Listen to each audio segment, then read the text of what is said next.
10 ఏళ్ల బీఆర్ఎస్ పాలనలో అప్లికేషన్లు తప్ప 40,000కు మించి రేషన్ కార్డులను జారీ చేసిన చరిత్ర లేదని ఇరిగేషన్ శాఖ మంత్రి ఉత్తమ్ కుమార్ రెడ్డి విమర్శించారు.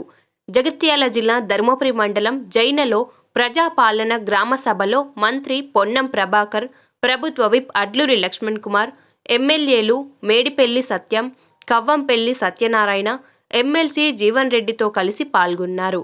ఈ సందర్భంగా ఉత్తమ్ కుమార్ మాట్లాడుతూ గోదావరి నదిపై లిఫ్టులపై ఆధారపడి సాగు చేస్తున్న రైతులకు సాగు ఇబ్బందులు లేకుండా శాశ్వత పరిష్కారం దిశగా చెక్ డ్యాం నిర్మాణానికి తగిన చర్యలు తీసుకుంటామని మంత్రి హామీ ఇచ్చారు.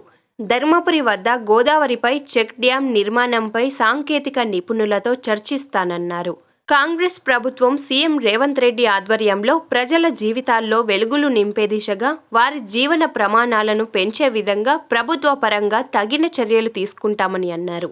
లక్ష్మణ్ కుమార్ ఆధ్వర్యంలో ధర్మపురి నియోజకవర్గం అన్ని రంగాల్లో అభివృద్ధి చెందుతుందన్నారు. ఈ కార్యక్రమంలో జిల్లా అధికారులు, కాంగ్రెస్ పార్టీ నాయకులు, ప్రజలు పాల్గొన్నారు.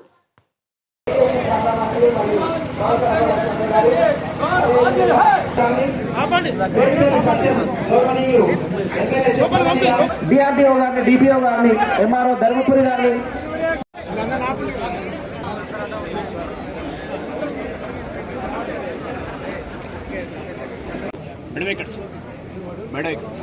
ఐదు వేల ఎకరాలకు ఈ ప్రాంత రైతాంగానికి నీళ్ళిచ్చి మధ్యలో ఏదైతుందో మన కడెం ప్రాజెక్ట్ నీళ్ళు వచ్చి కలుస్తుంది. కడెం ప్రాజెక్ట్ సర్పంచ్ గారి సంవత్సరం అయితే నా అనుభవం 5,000 ఎకరాలకు ఈ ప్రాంత రైతాంగానికి నీళ్ళిచ్చి ఆదుకున్న జల ప్రదాత పెద్దలు మంత్రివర్యులు ఉత్తమ్ కుమార్ రెడ్డికి చప్పట్ల ద్వారా రైతులందరూ కూడా పెద్ద ఎత్తున చప్పట్లతో స్వాగతం. నన్ను చల్లగా చూసుకొని కడుపులో పెట్టుకొని నన్ను శాసనసభ్యుడిగా, ప్రభుత్వ విప్పిగా ఈరోజు ఇంత పెద్ద అవకాశం ఇచ్చినట్టు ఈ ప్రాంత ప్రజానికం పక్షాన చేతులు జోడించి మా మంత్రివర్యులు కోరుతున్నా. సుమారు 90% సార్ రైతు ఆధారితమైన కుటుంబాలు ఇక్కడ.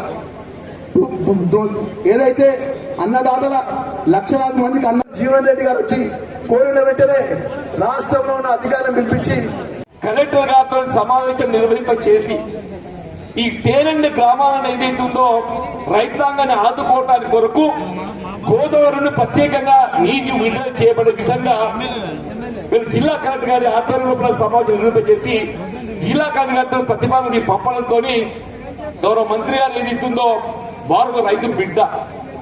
మరి ఈ ప్రాంత సమస్యలు రైతాంగం తోడు ఇవ్వాలని చెప్పి 15,000 ఎకరాలు సాగే విధంగా కేవలం ధర్మపురి మండలానికి పరిమితం కాకుండా దయచేసి ఇందులో పీపూర్ మండలం రాయకల్ గారి మేము కూడా భాగస్వామ్యం చెప్పంటున్నాను. ముఖ్యంగా పెద్దలు జిల్లా ఇన్ఛార్జ్ మంత్రులు ఉత్తమ్ కుమార్ రెడ్డి గారు ప్రత్యేకంగా ధన్యవాదాలు తెలుపుతున్నాను. మంజూరు చేయగలిగిన నోట్ మధ్య పని లెస్ దాన్ 1,000 crores సార్. 1000 కోట్ల లోపు ఏదైతుందో సదర్మెంట్ బ్యారేజ్ ఎట్లా నిర్మాణం చేసిందో అట్లా ఈ యొక్క బ్యారేజ్ మీరు మాకు వరంగా ప్రసాదించినట్టయితే మా ప్రాంతాలకు అందరికీ ఏదైతే రైతాంగానికి శాశ్వతంగా ఏదైతుందో మాకు ఇన్ని పరిష్కారం చేసే వాళ్ళు అవుతారు. మీరు వచ్చినందుకు ఏదైతే వరంగా బాగుతుందని చెప్పని మనం చేస్తూ ముఖ్యమంత్రిగా ఇప్పటికే అనేక కార్యక్రమాల్ని మనం అమలు చేస్తా ఉన్నాం. రేపు జనవరి 27 నుంచి జరిగే 4 కార్యక్రమాలు నా భూతం నా భవిష్యత్ అన్నట్టుగా గతంలో ఏ ప్రభుత్వాలు చేయని విధంగా రైతు భరోసా, వ్యవసాయ యోగ్యమైన మొత్తం జగాకు రైతు భరోసా, భూమి లేని నిరుపేదలకు ఇందిరమ్మ అభయహస్తంగా, దాని తర్వాత అర్హులైన వాళ్ళందరికీ కూడా గత 10 ఏళ్ళుగా రేషన్ కార్డు రాలేదు. ఇప్పుడు రేషన్ కార్డుతో పాటుగా అందరికీ ఇల్లు లేని వాళ్ళందరికీ ఇందిరమ్మ ఇల్లు, ఎస్సీలకైతే 6 లక్షలతో వచ్చేటువంటి కార్యక్రమాలకు గ్రామ సభలు జరుగుతూ ఉన్నాయి. గ్రామ సభలలో లబ్ధిదారులు ప్రజలు చురుగ్గా పాల్గొని మీ యొక్క అప్లికేషన్ పెట్టుకొని ఎవరైనా అడ్డం వచ్చి ఏదైనా పంచాయతీ చేస్తే ప్రయత్నం చేస్తే వాళ్ళకు తగిన బుద్ధి చెప్తూ ఈ యొక్క కార్యక్రమాలు విజయవంతం చేసుకోవాలని ఈ సందర్భంగా విజ్ఞప్తి చేస్తూ పెద్దలు ఉత్తమ్ కుమార్ రెడ్డి గారు మాట్లాడుతున్నారు. గౌరవ ఆయన చాలా పోరాటంతో ఎమ్మెల్యే అయ్యాడు. మీకు తెలుసా, చాలా పోరాటంతో ఎమ్మెల్యే అయ్యాడు. 2018లో నేను పీసీ ఉండగా ఆయనకి టికెట్ ఇవ్వదని కొంతమంది పట్టుబట్టిండ్రు.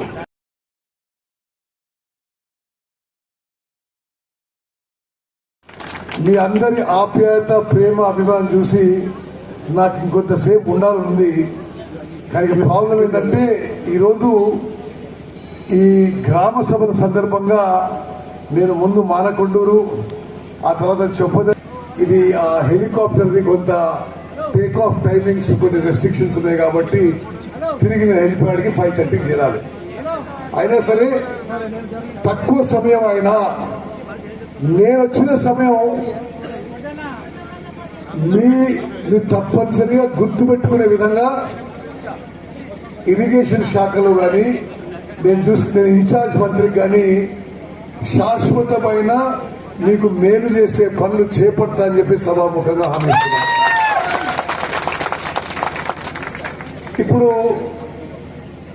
అడ్లూరు లక్ష్మణ్ గారు, జీవన్ రెడ్డి గారు అడిగినట్టు ఈసారి మీ చైనా గ్రామంతో సహా మీకున్న లిఫ్ట్ ఇరిగేషన్స్కి వాస్తవంగా గోదావరి నది ఎండిపోయింది.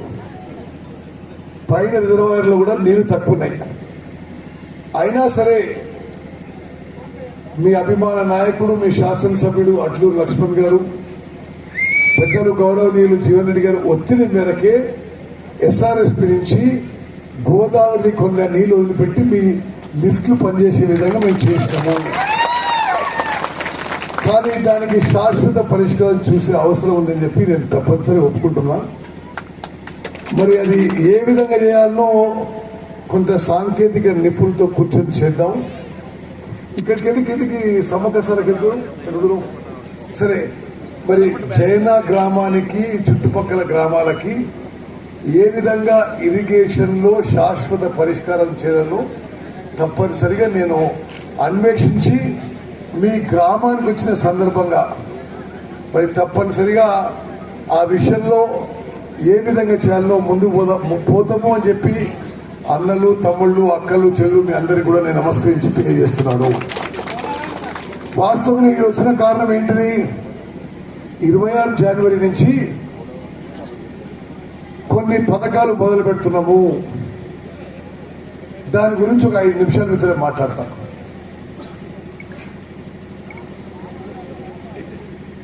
పదేళ్లుగా రేషన్ కార్డుల విషయం మీకు కొంత బ్యాక్గ్రౌండ్ ఇచ్చి గత ఏళ్ళు ఏం జరిగింది, మేమేం చేయబోతుందో చెప్తున్నాం. మీకు మీడియా మిత్రులు కూడా జాగ్రత్తగా వినాలి. 2 జూన్ 2014లో ఆ రోజు బీఆర్ఎస్ ప్రభుత్వం అధికారంలో వచ్చిన రోజు 2 జూన్ 2014లో బీఆర్ఎస్ అధికారంలో వచ్చిన రోజు రాష్ట్రంలో ఉన్న రేషన్ కార్డ్స్ 90 లక్షల రేషన్ కార్డ్స్ ఉన్నాయి. అంటే 89,80,000 రేషన్ కార్డులు ఉన్నాయి. 2,81,00,000 మందికి ప్రజా పంపిణీ వ్యవస్థ రేషన్ వస్తుంది. ఈ 10 ఏళ్ల బీఆర్ఎస్ ప్రభుత్వంలో బై ఎలక్షన్లు వస్తే తప్పితే బై ఎలక్షన్స్ పోయే నియోజకవర్గాలకు రేషన్ కార్డు ఇచ్చి తప్పితే రాష్ట్ర వ్యాప్తంగా రేషన్ కార్డు ఇచ్చే సిస్టము, ప్రొసీజర్, పద్ధతి పెట్టుకోలేదు. మేము అధికారంలో వచ్చిన తర్వాత గౌరవ ముఖ్యమంత్రి రేవంత్ రెడ్డి గారు, గౌరవ ఉప ముఖ్యమంత్రి బట్టి విక్రమార్క గారు, మేము అందరం క్యాబినెట్ మంత్రులు నిర్ణయించి రాష్ట్రంలో జైనా గ్రామం నుంచి హైదరాబాద్ వరకు అర్హులందరికీ, అర్హత ఉన్న వాళ్ళందరికీ కూడా రేషన్ కార్డు ఇవ్వాలని నిర్ణయం తీసుకున్నాము. అక్కలు, చెల్లెళ్ళు, అన్నలు, తమ్ముళ్ళు మీరు గుర్తుపెట్టుకోవాలి. 10 ఏళ్ల బీఆర్ఎస్ ప్రభుత్వంలో కొత్తగా రేషన్ కార్డు ఇచ్చిన దాఖలాలు లేవు. అప్లికేషన్ తీసుకుని కానీ రేషన్ కార్డు ఇవ్వలే. అంతేనా పెద్ద మనిషి? మేము వాళ్ళు 10 ఏళ్ల పాటు ఏ బై ఎలక్షన్స్ లో అక్కడిక్కడ కలిపి 40,000 రేషన్ కార్డు ఇచ్చినట్టు. మేము వచ్చిన సంవత్సరంలో రేషన్ కార్డు ప్రక్రియ మొదలుపెట్టి ఈ 26వ తారీఖు నుంచి మొదలుపెట్టి రాష్ట్ర వ్యాప్తంగా కొత్త రేషన్ కార్డులు కానీ, పాత రేషన్ కార్డులో కొత్త సభ్యులు చేర్చడం కానీ, అదనపు సభ్యులు చేర్చడం కానీ సుమారు 40 లక్షల మందికి లబ్ధి చేరకపోతుంది రేషన్ కార్డు అని చెప్పారు. మీరు ప్రజాపాలనలో పేరు రాయించిన, మీరు ప్రజావాణిలో పేరు రాయించిన, సోషియో ఎకనామిక్ సర్వేలో మీ పేరు వచ్చిన, ఈ సేవా సెంటర్లో మీరు రాయించిన, అక్కడ ఎప్పుడూ రాయించకుండా ఈ రోజు ఈ గ్రామ సభ తర్వాత మీరు పేరు రాయించిన మీ అందరికీ అర్హత ఉన్న వాళ్ళందరికీ కూడా రేషన్ కార్డు ఇస్తాము అని మీ ఇన్ఛార్జ్ మంత్రిగా, రాష్ట్ర సివిల్ సప్లైస్ మంత్రిగా నేను ఖచ్చితమైన హామీ ఇస్తున్నా. ఆ కలెక్టర్ గారు ఇదేసేయండి, మీరు పోయినాక మీ పేరు లిస్టులో లేకుంటే ఈ రోజే రాయించండి. గతంలో అప్లై చేసిన వాళ్ళతో సహా మీ పేరు పరిశీలించి మీకు అర్హత ఉంటే రేషన్ కార్డు ఇస్తామని చెప్పి మనం చేస్తున్నా. ఇప్పటి వరకు రాష్ట్రంలో ఉన్న వ్యవస్థ ఏంటంటే దొడ్డు బియ్యం కొంత కోర్స్ గ్రేడ్స్ ఇస్తున్నారు, ఒక 50% జనాభా తినడం లేదు. అవునా కదా? అమ్ముకుంటున్నది రేషన్ బియ్యం. కానీ అందరికీ అర్హత ఉన్న వాళ్ళందరికీ రేషన్ కార్డు ఇచ్చిన తర్వాత, ఈ ప్రక్రియ పూర్తయిన తర్వాత మేము రాష్ట్ర వ్యాప్తంగా ఉచితంగా ఫ్రీగా రేషన్ కార్డులో ఉన్న ప్రతి ఒక్కరికి 6 కిలోల మంచి క్వాలిటీ సన్న బియ్యం వేయబోతుందని చెప్పి నేను సభాముఖంగా చేస్తాను. అదేవిధంగా ఇళ్ల విషయంలో గత కాంగ్రెస్ ప్రభుత్వంలో నేనే హౌసింగ్ మంత్రి, మధ్యలో వచ్చిన టీఆర్ఎస్ ప్రభుత్వం డబుల్ బెడ్రూమ్ ఇల్లు అన్నారు. డబుల్ బెడ్రూమ్ లేదు, సింగిల్ బెడ్రూమ్ లేదు, ఇల్లు కట్టించేది లేదు. మేము అధికారం వచ్చిన తర్వాత మళ్ళీ ఇప్పుడు ఇందిరమ్మ ఇండ్ల కార్యక్రమం మొదలు పెట్టినాము. ఇందిరమ్మ ఇండ్ల కింద అందరికీ 5 లక్షల రూపాయలు ఇవ్వబోతున్నాము. అర్హత ఉన్న వాళ్ళకి, ఇల్లు లబ్ధికి మనం ఎంపిక చేసిన వాళ్ళకి, ఎస్సీలకి ఎస్టీలకి అదనంగా ఇంకో 1 లక్ష రూపాయలు ఇవ్వబోతున్నాము. 6 లక్షలు ఇవ్వబోతున్నాము. లిస్ట్ లో మీ పేరు లేకుంటే ఈరోజు మళ్ళీ రాయించవలసిందిగా నేను కలెక్టర్ గారికి కూడా చెప్తున్నా. నేను మీ గ్రామానికి వచ్చిన సందర్భంగా అలా కౌంటర్స్ పెట్టినట్ట, మీ గ్రామానికి వచ్చిన సందర్భంగా నిజంగా మీరు ఎంతో ప్రేమతో, ఆప్యాయతో, అభిమానంతో ఇంత పెద్ద సంఖ్యలో మాకు ప్రేమతో మీరు స్వాగతం పలికి ఈ కార్యక్రమం పాల్గొనేందుకు నేను ఎప్పుడు మర్చిపోను. ఎమ్మెల్యే గారు, ఈ గ్రామానికి సాచ్యురేషన్ మోడ్ మీద అర్హత ఉండే ప్రతి ఒక్కరికి రేషన్ కార్డు, ఇల్లు ఇచ్చే విధంగా మీరు ప్రయత్నం చేయండి.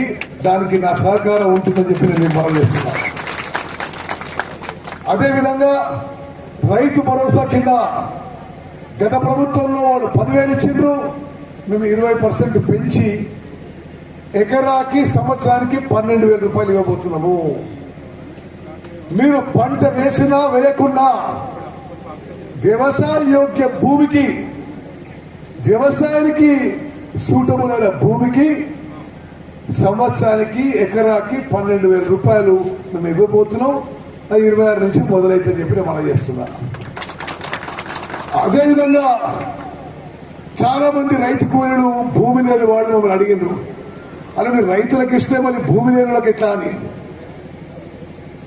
రైతులకు ఇచ్చేది ఇస్తూ భూమి లేని రైతు కూలీలకు సంవత్సరానికి మన కాంగ్రెస్ ప్రభుత్వం మేము భూమి లేని రైతు కూలీలకి సంవత్సరానికి కుటుంబానికి 12,000 రూపాయలు ఇవ్వబోతుందని చెప్పి మనం చేస్తున్నాం. రేషన్ కార్డు విషయంలో, ఇందిరమ్మ ఇండ్ల విషయంలో, రైతు భరోసా విషయంలో, ఇందిరమ్మ ఆత్మీయ భరోసా విషయంలో మన ప్రభుత్వం మీ జీవితాల్లో వెలుగులు నింపే విధంగా దళితులు, గిరిజనులు, బీసీలు, మైనారిటీలు, రైతులు, రైతు కూలీలు, విద్యార్థులు, నిరుద్యోగులు వారి జీవిత ప్రమాణాలు పెంచే విధంగా మేము ముందుకు పోతున్నాం. మీరందరూ కూడా మమ్మల్ని ఆశీర్వదించాలని చెప్పి నేను సభాముఖంగా కోరుకుంటున్నాను. నిస్సందేహం అడ్లూరి లక్ష్మణ్ నాయకత్వంలో ధర్మపురి నియోజకవర్గం ఒక అద్భుతమైన ప్రగతి, బ్రహ్మాండమైన అభివృద్ధి చూడబోతుంది. నేను రాష్ట్ర ఇరిగేషన్ మంత్రిగా, నేను ఉమ్మడి కరీంనగర్ జిల్లా ఇన్ఛార్జ్ మంత్రిగా మీకు హామీ ఇస్తున్నా, మీ ఎమ్మెల్యే లక్ష్మణ్ గారు ఏ ప్రపోజల్ తీసుకొచ్చినా అది మంజూరు చేయించడానికి ప్రయత్నం చేస్తానని చెప్పి మిత్రులారా, మరి సమయం తక్కువ ఉంది.